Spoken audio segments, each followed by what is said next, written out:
3. An inexperienced heraldess resembles a medieval traveler who brings back from the East the faunal fantasies influenced by the domestic bestiary he possessed all along rather than by the results of direct zoological exploration. Thus, in the first version of this chapter, when describing the Nabokov's coat of arms, carelessly glimpsed among some familial trivia many years before, I somehow managed to twist it into the fireside wonder of two bears posing with a great chessboard propped up between them. I have now looked it up, that blazon, and am disappointed to find that it boils down to a couple of lions, brownish and perhaps over-shaggy beasts, but not really ursine, licking their chops, rampant, regardant, arrogantly demonstrating the unfortunate knight's shield, which is only 1/16 of a checkerboard, of alternate tinctures, azure and gules, with a botany cross argent in each rectangle.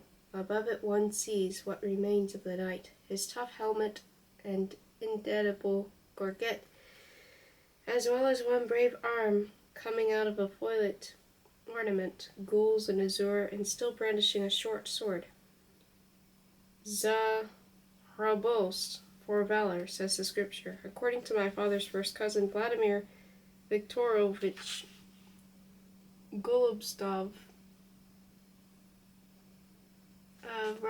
a lover of Russian antiquities, whom I consulted in 1930, the founder of our family was Nabokov Mirza Florit, 1380, a Russianized Tartar prince and Muscovy. My own first cousin, Sergeyevich Nabokov, a learned genealogist, informs me that in the 15th century our ancestors owned land in the Moscow princedom. He refers to me to a document published by Yushkov in Acts of the X3 XVII centuries, Moscow 1899, concerning a rural squabble in which the year 1494, under Ivan III, Squire Kulyakin had with his neighbors Filat, Evdokim, and Blas, sons of Luka Nabokov. During the following centuries, the Nabokovs were government officials and military men. My great-great-grandfather, General Alexander Ivanovich Nabokov, 1749-1807, was in the reign of Paul I the chief of the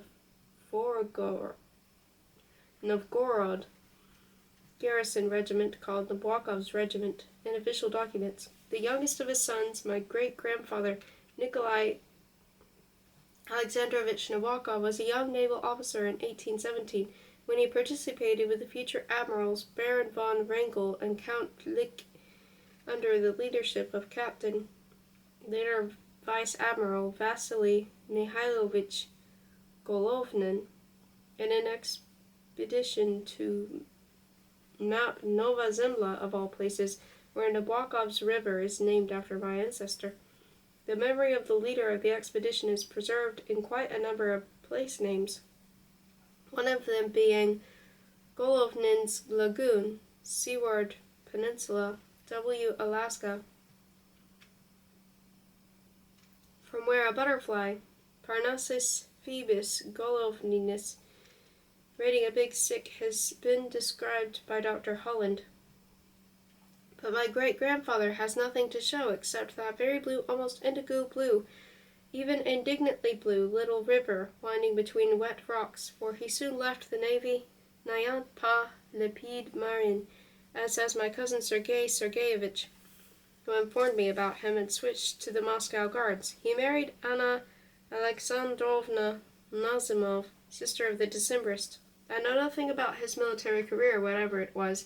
He could not have competed with his brother, Ivan Alexandrovich Nabokov, 1787-1852, one of the heroes of the anti-Napoleon Wars, and in his old age, commander of the Peter and Paul fortresses in St. Petersburg, where in 1849 one of his prisoners was the writer Dostoevsky, author of The Double, etc., to whom the kind general lent books. Considerably more interesting, however, is the fact that he was married to Ekaterina Pushkin, sister of Ivan Pushkin, Pushkin's schoolmate and close friend. Careful, printers, 2 chins and 1 kin. the nephew of Ivan and the son of Nikolai, was my paternal grandfather Dmitry Nabokov, 1827-1904, Minister of Justice for 8 years under 2 Tsars. He married September 24, 1859, Maria, the 17-year-old daughter of Baron Ferdinand Nikolaus Victor von Korff, 1805-1869, a German general in the Russian service. In tenacious old families, certain facial characteristics keep recurring as indicants and maker's marks. The Nabokov nose, e.g. my grandfather's, is of the Russian type, with a soft round upturned tip and gentle inslope in profile. The Korff nose, e.g. mine, is a handsome Germanic organ with its boldly boned bridge and slightly tilted, distinctively grooved fleshy end. The supercilious or surprised Nabokovs have rising eyebrows, only proximally haired, thus fading toward the temples. The Korff eyebrow is more finely arched, but likewise rather scanty. Otherwise, the Nabokovs, as they recede through the picture gallery of time into the shadows, soon join the dim Rukavishnikovs, of whom I knew only my mother and brother Vasily. Too small a sample for my present purpose. On the other hand, I see very clearly the women of the Korff line, beautiful lily and rose girls, their high-flushed pommettes, pale blue eyes, and that small beauty spot on one cheek, a patch-like mark, which my grandmother, my father, 3 or 4 of his siblings, some of my 25 cousins, my younger sister, and my son Dmitry inherited in various stages of intensity as more or less distinct copies of the same print.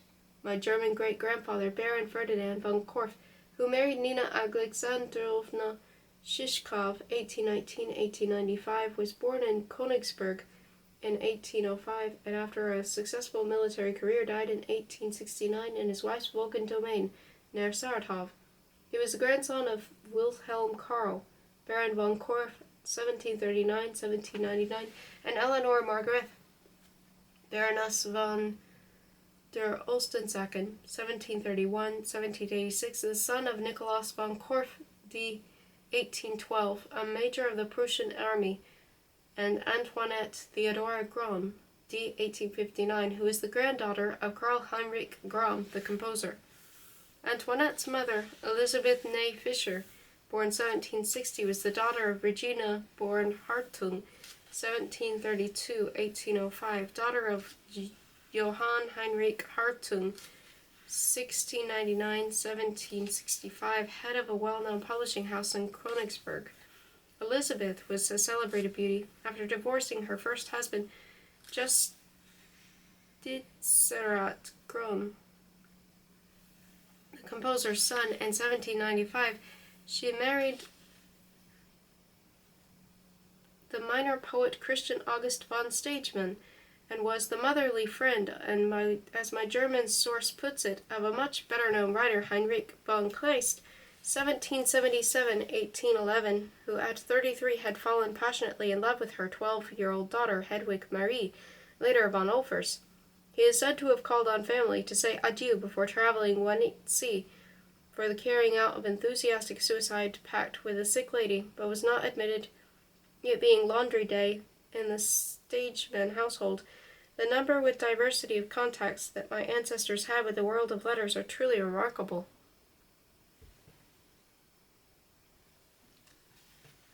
Karl Heinrich Graun, the great-grandfather of Ferdinand von Korff, my great-grandfather, was born in 1701 at Wahrenbrück, Saxony. His father, August Graun, born 1670, an Exciseman, Königlicher Polnischer und Kurfürstlicher Sächsischer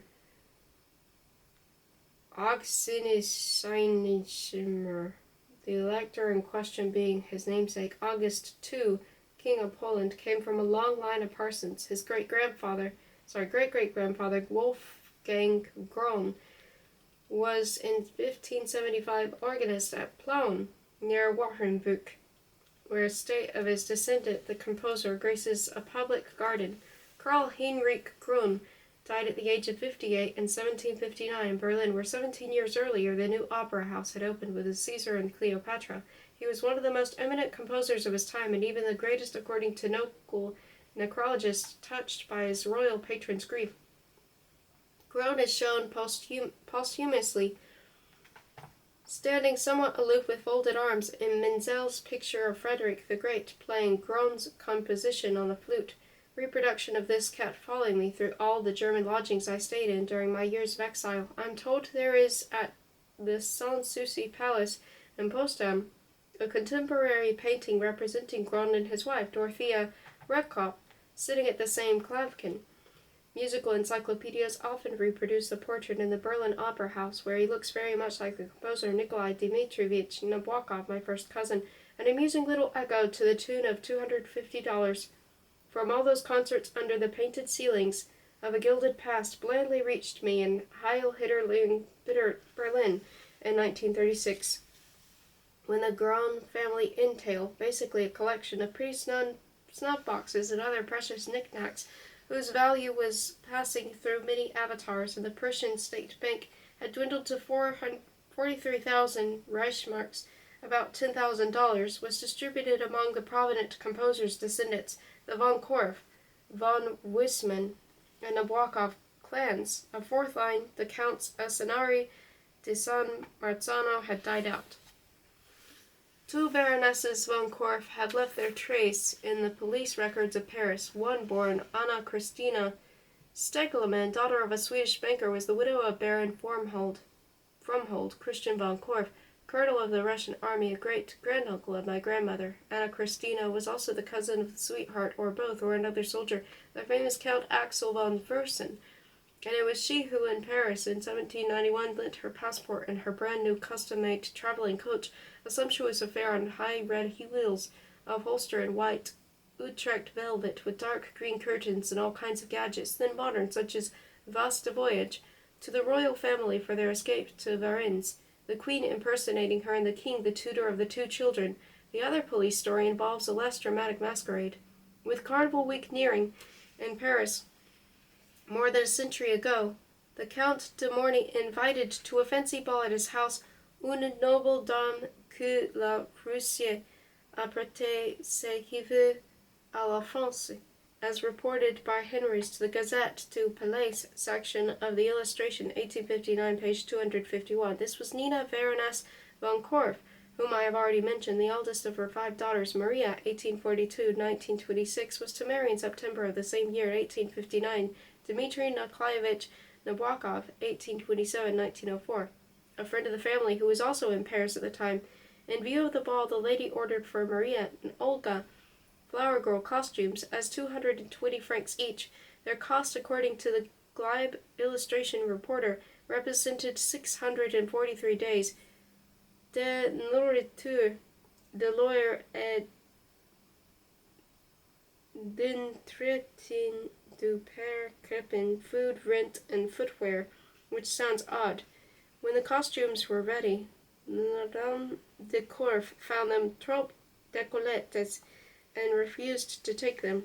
The dressmaker sent her hussar, warrant officer, upon which there is a bad row, and my good great-grandmother, she was beautiful, passionate, and I am sorry to say, far less austere in her private morals than it would appear from her attitude toward low necklines, sued the dressmaker for damages. She contended that the demoiselles de magasin who brought the dresses were des Perronels, saucy hussies, who, in answer to objecting that the dresses were cut too low for gentlewomen to wear, se sont permis d'exposer des théories égalitaires du plus mauvais goût, dared to flaunt democratic ideas in the worst of taste. She said that it had been too late to have any other fancy dress made, and that her daughters had not gone to the ball. She accused the huissier and his acolytes of sprawling on soft chairs while inviting the ladies to take hard ones. She also complained furiously and bitterly that the huissier had actually threatened to jail Monsieur Dmitry Nabokov, Councillor d'Etat, homme sage et plein de mesure, a sedate, self-contained man, only because the said gentleman had attempted to throw the huissier out the window. It was not much of a case of the dressmaker lost it. She took back her dress, refunded their cost, and in addition paid 1,000 francs to the plaintiff. On the other hand, the bill presented in 1791 to Christina by her carriage maker, a matter of 5,944 livres, never been paid at all. Dmitry Nabokov, the ending in FF was an old continental fad. State Minister of Justice from 1878 to 1885, did what he could to protect, if not strengthen, the liberal reforms of the 60s, trial by jury, for instance, against ferocious reactionary attacks. He acted as a biographer, Brockhouse's Encyclopedia, second Russian edition, much like the captain of a ship in a storm who would throw overboard part of the cargo in order to save the rest. The epitaphical simile unwittingly echoes, I note, an epigraphical theme, my grandfather's earlier attempt to throw the law out of the window. At his retirement, Alexander III offered him to choose between the title of Count and a sum of money, presumably large. I do not know what exactly an earldom was worth in Russia, but contrary to the third Tsar's hopes, my grandfather, as also his uncle Ivan, who had been offered a similar choice by Nicholas I, plumped for the more solid reward. Encore un comment rat, dryly comments Sergei Sergeyevich. After that he lived mostly abroad. In the first years of his century his mind became clouded, but he clung to the belief that as long as he remained in the Mediterranean region, everything would be all right. Doctors took the opposite view, and thought he might live longer in the climate of some mountain resort or northern Russia. There is an extraordinary story which I have not been able to piece together adequately of his escaping from his attendant somewhere in Italy. There he wandered about, denouncing with King Lear-like vehemence his children to grinning strangers, until he was captured in a wild, rocky place by some matter-of-fact carabinieri. During the winter of 1903, my mother, the only person whose presence in his moments of madness the old man could bear, was constantly at his side in Nice. My brother and I, aged 3 and 4 respectively, were also there with our English governess. I remember the window panes rattling in the bright breeze, and the amazing pain caused by a drop of hot sealing wax on my finger. Using a candle flame, diluted to a deceptive pallor by the sunshine that invaded the stone slabs on which I was kneeling, I had been engaged in transforming dripping sticks of the stuff into gluey, marvelously smelling, scarlet and blue, bronze-colored blobs. The next moment I was bellowing on the floor, and my mother had hurried to the rescue, and somewhere nearby my grandfather in a wheelchair was thumping the surrounding resounding flags with his cane. She had a hard time with him. He used to improper language. He kept mistaking the attendant who rolled him along the Promenade d'Anglaise for Count Loris Melikov, a long-deceased colleague of his in the minstrel cabinet of the 80s. Qui est cette femme? Chasse-la, he would cry to my mother as he pointed a shaky finger at the Queen of Belgium or Holland, who had stopped to inquire about his health. Dimly I recall running up to his chair to show him a pretty pebble, which he slowly examined and then slowly put into his mouth.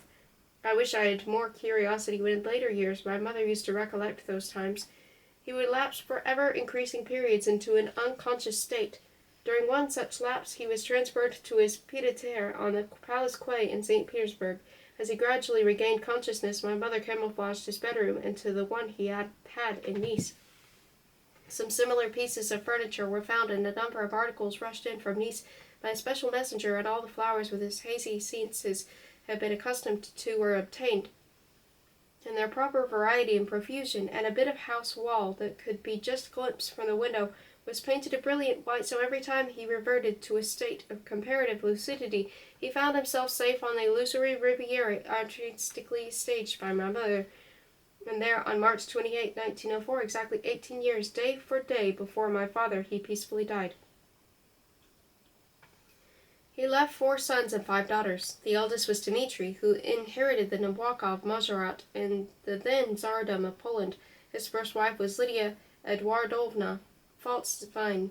His second, Marie Redlich. Next came Sergei, governor of Mitau, who married Daria Nikolaevna Tushkov, the great-great-granddaughter of Field Marshal Kutuzov, Prince of Smolensk. Then came my father. The youngest was Konstantin, a confirmed bachelor. The sisters were Natalia, wife of Ivan de Peterson, Russian consul at The Hague; Vera, wife of Ivan Pichikchev, Pihachev, sportsman and landowner, Nina, who divorced Baron Rosch von Traubenberg, military governor of Warsaw, to marry Admiral Nikolai Kolomietsev, hero of the Japanese War. Elizaveta married to Henry, Prince Sayn-Wittgenstein-Berlberg, and after his death to Roman Leichmann, former tutor of her sons, and Nadezhda, wife of Dmitry von Lyarski, whom she later divorced. Uncle Constantine was in the diplomatic service and in the last stage of his career in London conducted a bitter and unsuccessful struggle with Sablin, as to which one of them would head the Russian mission. His life was not particularly eventful, but he had a couple of nice escapes from a fate less tame than the draft of London Hospital, which killed him in 1927. Once in Moscow on February 17, 1905, when another friend, the Grand Duke Sergei, half a minute before the explosion, offered him a lift in his carriage, and my uncle said no thanks, he'd rather walk, and away rolled the carriage to its fateful rendezvous with a terrorist bomb. And the second time, 7 years later, when he missed another appointment, this one with an iceberg, by chancing to return his Titanic's ticket. We saw a good deal of him in London after we had escaped from Lenin's Russia. Our meeting at Victoria Station in 1919 is a vivid vignette in my mind. My father marching up to his prim brother with an unfolding bear hug, he backing away and repeating, "Vive Anglie, vive Anglie, we are in England." His charming little flat was full of souvenirs from India, such as photographs of young British officers. He is the author of The Ordeal of a Diplomat, 1921, easily obtainable in large public libraries, and of an English version of Pushkin's Boris Godunov, and he is portrayed, goatee and all, together with Count Witt, the two Japanese delegates, and a benevolent Theodore Roosevelt, and a mural of the signing of the Portsmouth Treaty on the left side of the main entrance hall of the American Museum of Natural History, an intimate fit place to find my surname in golden Slavic characters, as I did the first time I passed there, with a fellow lepidopterist, who said, "Sure, sure," in reply to my exclamation of recognition. Diagrammatically, the three family estates on the Oredej, 50 miles south of St. Petersburg, may be represented as three linked rings in a 10-mile chain, running west-east across the Luga Highway, with my mother Vera's in the middle, her brothers Rozhestvino on the right, and my grandmother's Baltovo on the left, the links being bridges across the Oredej properly Oredej, which in its winding, branching, and looping course bathed Vera on either side. Two other much more distant estates in the region were related to Baltovo. My uncle Prince Wittgenstein's Druzhnosily, situated a few miles behind the Seversky railway station, which was 6 miles northeast of our place, and my uncle Pihachev's Mityushino, some 50 miles south on the way to Luga. I never once was there, but we fairly often drove 10 miles or so to the Wittgensteins, and once, in August 1911, visited them at their splendid estate, Kamenka, in the province of Podolsk, SW, Russia. The estate of Baltovo enters history in 1805, when it becomes the property of Anastasia Matvina Relieve, born Essen. Her son, Kondraty Fedorovich Relieve, 1795-1826, minor poet, journalist, and famous Decembrist, spent most of his summers in the region, addressed elegies to Oredej, and sank Prince Alexei's castle, the jewel of its banks. Legend and logic, a rare but strong partnership, seem to indicate, as I have more fully explained in my notes to Onikin, that the Relieve pistol duel with Pushkin, of which so little is known, took place in the Baltovo Park, between May 6 and 9, Old Style, 1820. Pushkin, with two friends, Baron Anton Delvig and Pavel Yakovlev, who were accompanying him a little way on the first lap of his long journey from St. Petersburg to Ekaterinslav, had quietly turned off the Luga highway at Rozhestvino, crossed the bridge, hoof thud changing to brief clatter, and followed the old ruddy road westward to Batovo. There, in front of the manor house, Rylev was eagerly awaiting them. He had just seen his wife in her last month of pregnancy to her estate near Voronezh, and was anxious to get the duel over and, God willing, join her there. I can feel upon my skin and in my nostrils the delicious country roughness of the northern spring day, which greeted Pushkin and his 2 seconds as I got out of their coach and penetrated into the linden avenue beyond the Batovo platbands, still virginally black. I see so plainly the 3 young men, the sum of their years equals my present age, following their host and 2 persons unknown into the park. At that date small crumpled violets showed through the carpet of last year's dead leaves, and freshly emerged orange tips settled on the shivering dandelions. For one moment fate may have wavered between preventing a heroic rebel from heading for the gallows and depriving Russia of Eugene Onegin, but then did neither. A couple of decades after Rylev's execution on the bastion of the Peter and Paul fortress in 1826, Batovo was acquired from the state by my paternal grandmother's mother, Nina Alexandrovna Shishkov, later Baroness von Korfi, from whom my grandfather purchased it around 1855. 2 tutor and governess-raised generations of Nabokovs knew a certain trail through the woods beyond Batovo as La Chemin du Pindu, the favorite walk of the hanged one, as Rylev was referred to in society, callously but also euphemistically and wonderingly. Gentlemen in those days were not often hanged in preference to the Decembrist or the insurgent. I can easily imagine young Rylev in the green skeins of our woods, walking and reading a book, a form of romantic ambulation in the manner of his era, as easily as I can visualize the fearless lieutenant defying despotism in the bleak Senate Square with his comrades and puzzled troops. But the name of the long, grown-up promenade, looked forward to by good children, remained throughout boyhood unconnected in our minds with the fate of the unfortunate master of Batovo. My cousin Sergei Nabokov, who was born at Batovo in La Chambre du Revenant, imagined a conventional ghost, and I vaguely surmised with my tutor or governess that some mysterious stranger had been found dangling from the aspen upon which a rare hawk moth bred.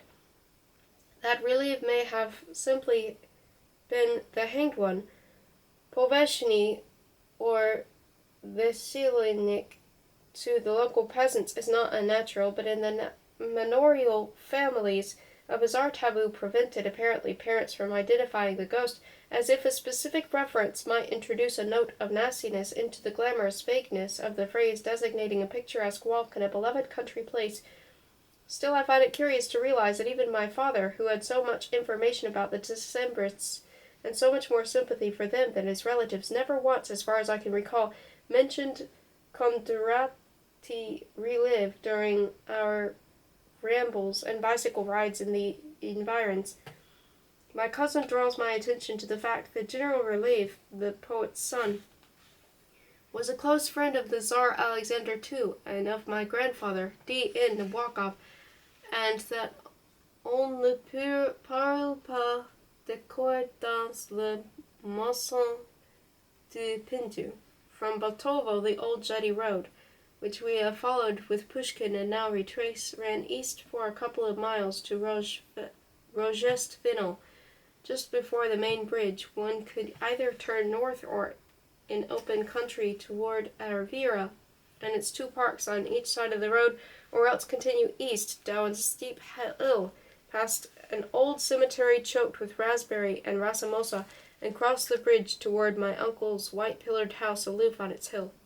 The estate Rozhestvino, with a large village of the same name, extensive lands, and a manor house high above the Oredezh River, on the Luga, or Warsaw, highway, in the district of Zarko Selo, now Pushkin, about 50 miles south from St. Petersburg, now Leningrad, had been known before the 18th century as the Kurovitz domain in the old Koporsk district.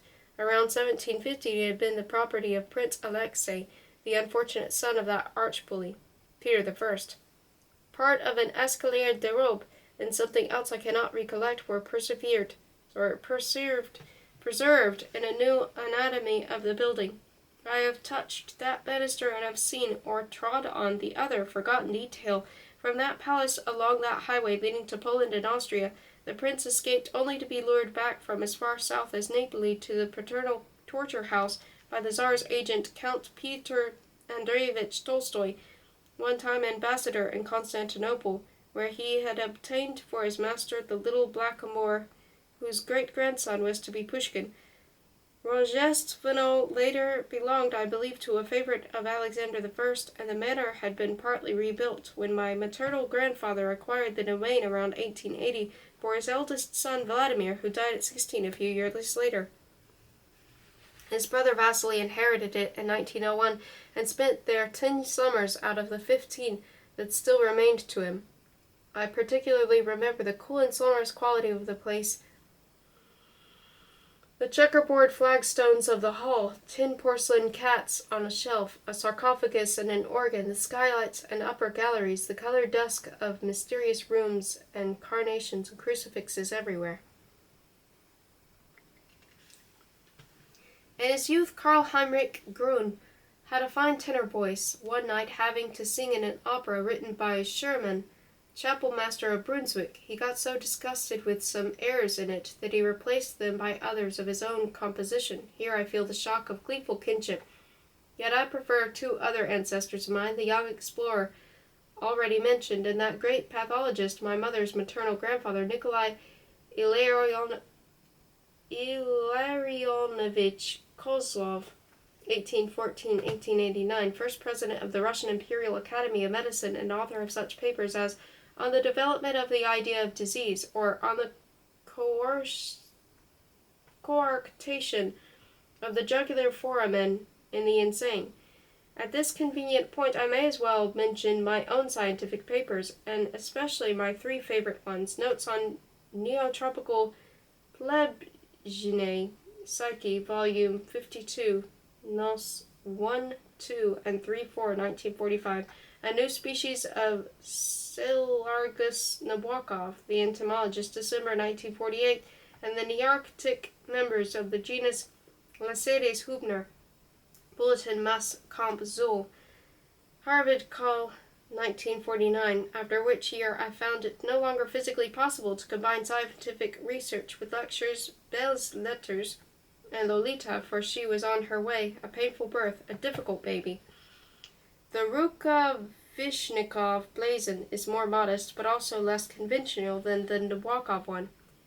The Escutcheon is a stylized version of a domna, primitive blast furnace, in allusion, no doubt, to the smelling of the Uralian ones that my adventurous ancestors discovered. I wish to note that these Rukavishnikovs, Siberian pioneers, gold prospectors, and mining engineers, were not related, as some biographers have carelessly assumed, to the no less wealthy Moscow merchants of the same name. My Rukavishnikovs belonged since the 18th century to the landed gentry of the Kazan province. Their mines were situated at Alopovisk near Nizhny Tagilsk, province of Perm, on the Siberian side of the Urals. My father had twice traveled there on the former Siberian Express, a beautiful train on the Nord Express family, which I plan to take soon, rather on entomological than mineralogical trip, but the revolution interfaced with that project. My mother, Elena Ivanovna, August 29, 1876, May 2, 1939, was the daughter of Ivan Vasilyevich Rukavishnikov, 1841-1901, landowner, justice of the peace, and philanthropist, son of a millionaire industrialist, and Olga Niklovina, 1845-1901, daughter of Dr. Kozlov. My mother's parents both died of cancer within the same year, he in March, she in June. Of her 7 siblings, 5 died in infancy, and of her 2 older brothers, Vladimir died at 16 at Davos in 1880s, and Vasily in Paris in 1916. Ivan Rukavishnikov had a terrible temper, and my mother feared him. In my childhood, all I knew about him were his portraits, his beard, his magisterial chain around his neck, and such attributes of his main hobby as decoy ducks and elk heads. A pair of especially large bears he had shot stood upright with redoubtably raised front paws in the iron-barred vestibule of our country house. Every summer I gauged my height by the ability to reach their fascinating claws, first those of the lower forelimbs, then those of the upper. Their bellies provided disappointingly hard once your fingers, accustomed to palpate live dogs or toy animals, had sunk in their rough brown fur. Now and then they used to be taken out into a corner garden to be thoroughly whacked and aired, and poor Mademoiselle, approaching from the direction of the park, would utter a cry of alarm as she caught sight of 2 savage beasts waiting for her in the mobile shade of the trees. My father cared nothing for the shooting of game, greatly differing in his respect from his brother Sergei, a passionate sportsman who since 1908 was master of the hounds to His Majesty the Tsar. One of my mother's happier girlhood recollections was having traveled one summer with her aunt Praskovia to the Crimea, where her paternal grandfather had an estate near Feodosia. Her aunt and she went for a walk with him and another old gentleman, the well-known seascape painter Ivazovsky. She remembered the painter saying, as he had said no doubt many times, that in 1836 at an exhibition of pictures in St. Petersburg he had seen Pushkin, an ugly little fellow with a tall, handsome wife. That was more than half a century before, when Ikayovsky was an art student, and less than a year before Pushkin's death. She also remembered the touch nature added from its own palette, the white mark a bird left on a painter's gray top hat. The Aunt Praskovia, walking beside her, was her mother's sister, who had married the celebrated psychologist V.M. Tarnovsky, 1839-1906, and who herself was a doctor, the author of works of psychiatry, anthropology, and social welfare. One evening at Ivayazovsky's villa near Feodosia, Aunt Praskovia met at dinner the 28-year-old Dr. Anton Zhukov, whom she somehow offended in the course of a medical conversation. She was a very learned, very kind, very elegant lady, and it is hard to imagine how exactly she could have provoked the incredibly coarse outburst Zhukov permits himself in the published letter of August 3, 1888, to his sister. Aunt Praskovia, or Aunt Pasha, as we called her, often visited us at Fera. She had an enchanting way of greeting us as she swept into the nursery with a sonorous "Bonjour, les enfants."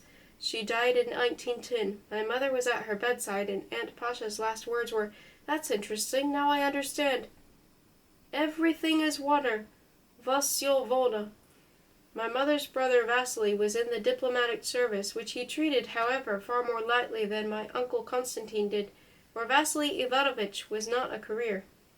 It was not a career, but a more or less plausible setting. French and Italian friends, being unable to pronounce his long Russian surname, had boiled it down to Ruka, with the accent on the last syllable, and this suited him far better than did his Christian name. Uncle Ruka appeared to me in my childhood to belong to a world of toys, gay picture books, and cherry trees laden with glossy black fruit. He had glass-housed a whole orchard in a corner of his country estate, which was separated from ours by the winding river. During the summer, almost every day at lunchtime, his carriage might be seen crossing the bridge and then speeding toward our house along a hedge of young firs. When I was 8 or 9, he would invariably take me upon his knee after lunch, and while 2 young footmen were clearing the table in the empty dining room, fondle me with crooning sounds and fancy endearments, and I felt embarrassed for my uncle by the presence of the servants, and relieved when my father called him from the veranda, "Basile, on vous attend." Once when I went to meet him at the station, I must have been 11 or 12 then, and watched him descend from the long international sleeping car, he gave me one look that said, "How sallow and plain, jaune et laid, you have become, my poor boy." On my 15th name day, he took me aside and in his brusque, precise, and somewhat old-fashioned French informed me that he was making me his heir. "And now you may go," he added. "L'audience est finie. Je n'ai plus rien à vous dire." I remember him as a slender, neat little man with a dusky complexion, gray-green eyes flecked with rust, a dark, bushy mustache, and a mobile Adam's apple bobbing conspicuously above the opal and gold snake ring that he held to the knot of his tie. He also wore opals on his fingers and in his cufflinks. A gold chainlet encircled his frail, hairy wrist, and there was usually a carnation in the buttonhole of his dove-gray, mouse-gray, or silver-gray summer suit. It was only in summer that I used to see him. After a brief stay in Rogestvino, he would go back to France or Italy, to his chateau, called Perpignan, near Pau, to his villa, called Tamarindo, near Rome, or his beloved Egypt, from which he would send me picture postcards, palm trees and their reflections, sunsets, pharaohs, and their hands on their knees, crossed by his thick scroll. Then in June again, when the fragrant Chenou Muha, racemose, world, bird cherry, or simply racemosa, as I baptized it in my work on Onegin, was in foamy bloom, his private flag would be hoisted on his beautiful Rogestveno house. He traveled with half a dozen enormous trunks, bribed the Nord Express to make a special stop at our little country station, and with the promise of a marvelous present on small mincing feet and high-heeled white shoes, would lead me mysteriously to the nearest tree and delicately pluck and proffer a leaf, saying, "Pour mon neveu, la chose la plus belle au monde, une fille verte." Or he would solemnly bring me from America the Foxy Grandpa series, and Buster Brown, a forgotten boy in a red dish suit. If one looked closely, one could see that the color was really a mass of dense red dots. Every episode ended in a tremendous spanking for Buster, which was administered by his wasp-waisted but powerful ma, who used a slipper and a hairbrush, a little umbrella, anything, even the bludgeon of a helpful policeman, and drew puffs of dust from the seat of Buster's pants. Since I had never been spanked, those pictures conveyed to me the impression of strange exotic torture, not different from, say, the burying of a pop-eyed wretch up to his chin in the torrid sand of a desert, as represented in the frontispiece of a Mein Reed book.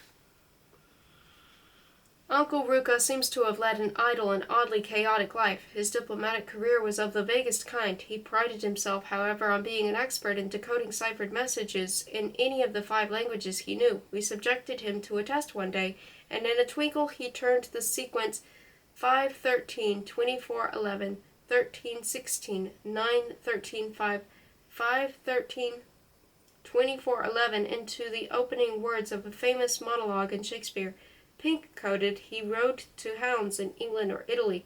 Fur-coated, he attempted to motor from St. Petersburg to Paul, wearing an opera cloak. He almost lost his life in an airplane crash on a beach near Bayonne. When I asked him how did the pilot of the smashed Voisin take it, Uncle Ruka thought for a moment and then replied with complete assurance, "Il sanglotait assis sur un rocher." He sang barcaroles and modish lyrics. "Ils se regardent tous deux, en se mangeant des yeux. Elle est morte en février, pauvre colonette. Le soleil rayonnait encore. J'ai voulu revoir le grand bois," and dozens of others. He wrote music himself of the sweet, ripe, rippling sort, and French verse curiously scantable as English or Russian iambics, and marked by a princely disregard for the comforts of the mute ease. He was extremely good at poker. Because he stammered and had difficulty in pronouncing labials, he changed his coachman's name from Pieter to Lev, and my father, who was always a little sharp with him, accused him of a slave-owner's mentality. Apart from this, his speech was a fastidious combination of French, English, and Italian, all of which he spoke with a vastly more ease than he did his native tongue. When he resorted to Russian, it was invariably to misuse or garble some extremely idiomatic or even folksy expression, as when he would say at table with a sudden sigh, for there was always something amiss, a spell of hay fever, the death of a peacock, a lost bourgeois, Je suis triste et seul comme un blinka vipole, as lonesome as a grass blade in the field. He insisted that he had an incurable heart ailment, and that when the seizures came he could obtain relief only by lying supine on the floor. Nobody took him seriously, and after he did die of angina pectoris, all alone in Paris, at the end of 1916, aged 45, it was with a quiet special pang that one recalled those after-dinner incidents in the drawing-room, the unprepared footman entering with the Turkish coffee, my father glancing with quizzical resignation at my mother, then with disapproval at his brother-in-law's spread-eagled on the footman's path, and then with curiosity at that funny vibration going on among the coffee things on the tray in the seemingly composed servant's cotton-gloved hands. From other stranger torments that beset him in the course of his short life, he sought relief, if I understand these matters rightly, in religion, first in certain Russian sectarian outlets, and eventually in the Roman Catholic Church. His was the kind of colorful neurosis that should have been accompanied by genius, but in his case was not, hence the search for a traveling shadow. In his youth he had been intensely disliked by his father, a country gentleman of the old school, bear hunting, a private theater, a few fine old masters among a good deal of trash, whose uncontrollable temper was rumored to have been a threat to the boy's very life. My mother told me later of the tension in the Vera household of her girlhood, of the atrocious scenes that took place in Ivan Vasilievich's study, a gloomy corner room giving on an old well with a rusty pumping wheel under 5 Lombardy poplars. Nobody used that room except me. I kept my books in spreading boards on its black shelves, and subsequently induced my mother to have some of its furniture transferred into my own sunny little study in the garden side, and therein staggered one morning its tremendous desk with nothing upon its waist of dark leather but a huge curved paper knife, a veritable scimitar of yellow ivory carved from a mammoth's tusk. When Uncle Ruka died at the end of 1916, he left me what would amount nowadays to a couple of $1 million, and his country estate, with its white-pillared mansion on a green escarped hill, and its 2,000 acres of wildwood and peat bog. The house, I am told, still stood there in 1940, nationalized but aloof, a museum piece for any sightseeing traveler who might follow the St. Petersburg-Luga highway running below through the village Rojestvino and across the branching river. Because of its floating islands of water lilies and algal brocade, the fair Oradej had a festive air at that spot. Farther down its sinuous course, where the sand martins shot out of their holes in the steep red bank, it was deeply suffused with the reflections of great romantic firs, the fringe of our Vera, and still farther downstream, the endless tumultuous flow of a water-mill gave the spectator, his elbows on the handrail, the sensation of receding endlessly, as if this were the stern of time itself. The following passage is not for the general reader, but for the particular idiot who, because he lost a fortune in some crash, thinks he understands me. My old, since 1917, quarrel with the Soviet dictatorship is wholly unrelated to any question of property. My contempt for the émigré who hates the Reds because they stole his money and land is complete. The nostalgia I have been cherishing all these years is a hypertrophied sense of lost childhood, not sorrow for those lost banknotes. And finally, I reserve for myself the right to yearn after an ecological niche beneath the sky of my America to sigh for one locality in Russia. The general reader may now resume. I was nearing 18, then was over 18. Love affairs and verse writing occupied most of my leisure. Material questions left me indifferent, and anyway, against the background of our prosperity, no inheritance could seem very conspicuous. Yet upon looking back across the transparent abyss, I find queer and somewhat unpleasant to reflect that during the brief year that I was in the possession of that private wealth, I was too much absorbed by the usual delights of youth that was rapidly losing its initial non-usual fervor. either to derive any special pleasure from the legacy or to experience any annoyance when the Bolshevik Revolution abolished it overnight. This recollection gives me the sense of having been ungrateful to Uncle Ruka, of having joined in the general attitude of smiling condescension that even those who liked him usually took toward him. It is with the utmost repulsion that I force myself to recall the sarcastic comments that Monsieur Neuer, my Swiss tutor, otherwise a most kindly soul, used to make on my uncle's best composition, a romance, both the music and words of which he had written. One day on the terrace of his Paul Castle, on the amber vineyards below and the empurpled mountains in the distance, at a time when he was harassed by asthma, palpitations, shiverings, a Proustian exorciation of the senses, se dépatant, as it were, under the impact of the autumn colors described in his own words as chapelle ardente de feuilles au ton violence, of the distant voices from the valley, of a flight of doves striating the tender sky, he had composed that one winged romance, and the only person who memorized the music and all the words was my brother Sergei, whom he hardly ever noticed, who also stammered, and who is also now dead.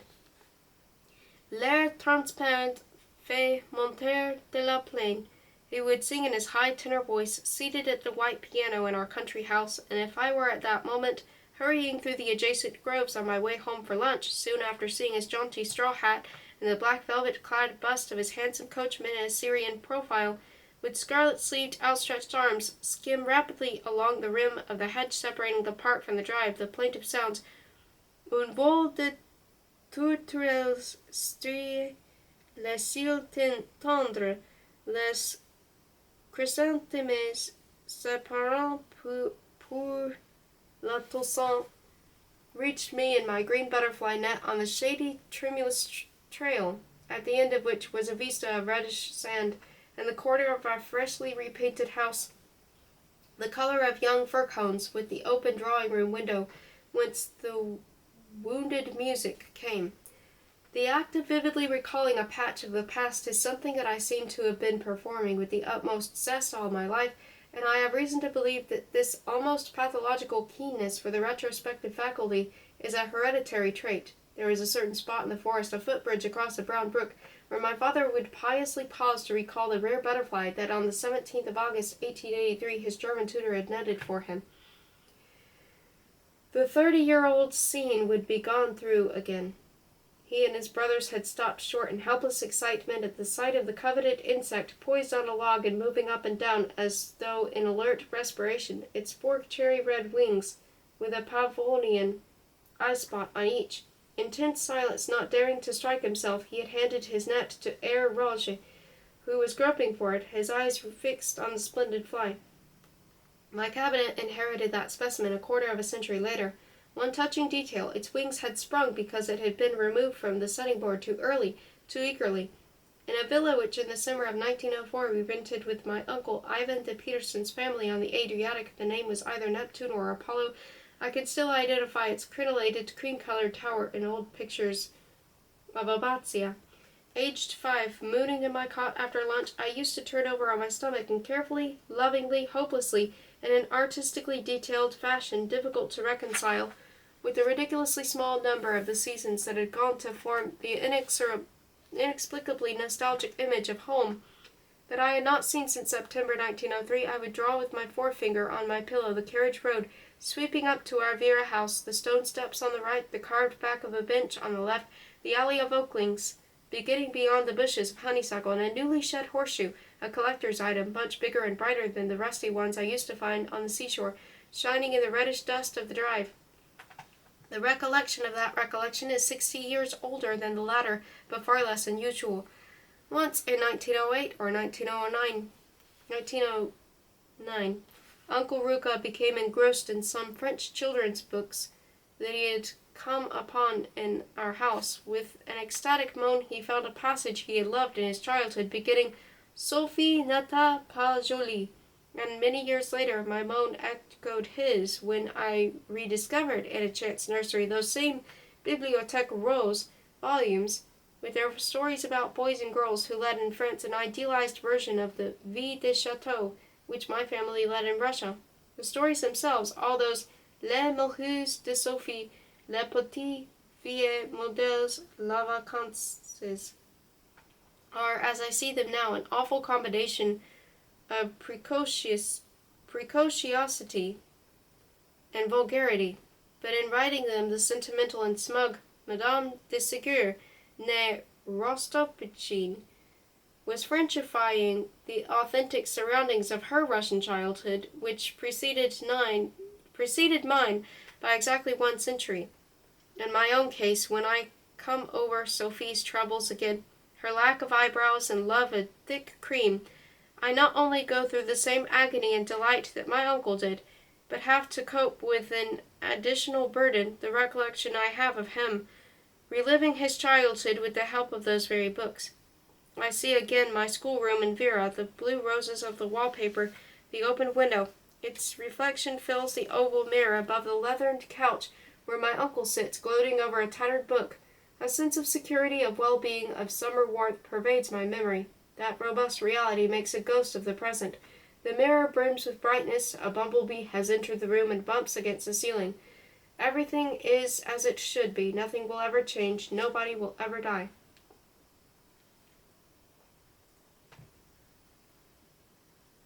Okay. The first picture says Dmitry Nikolaevich Nabokov, the author's grandfather, 1827-1904, Minister of Justice, 1878-18.